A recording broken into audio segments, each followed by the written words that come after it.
Cyber attack on the Colonial Pipeline. Shut it down over the weekend, and this pipeline is a major supplier of fuel for many of us on the East Coast, stretching all the way from New Jersey to Texas. So a lot involved here. Let's bring in Fox 13's Evan Axelbank, who's live in Tampa now, to explain what the state of emergency means for all of us. Evan, what'd you find out?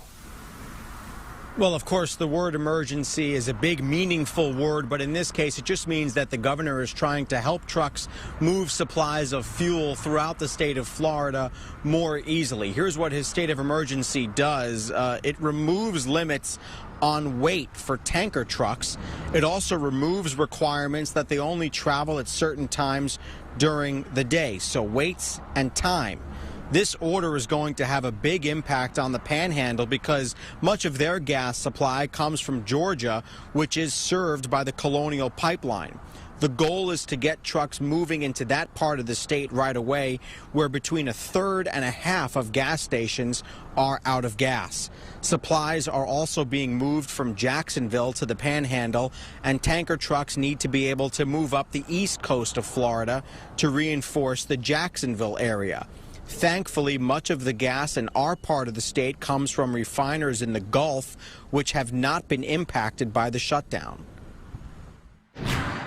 Florida, in some markets, especially the Panhandle, is going to see higher prices. But I think if you're in Miami or Tampa or Jacksonville, maybe prices go up 2 or 3 cents a gallon. It's hard to say. When we look at the futures market is anticipating that Colonial Pipeline will restart the majority of their operations by this weekend. But I would caution people that it's likely to get a little bit worse before it gets better.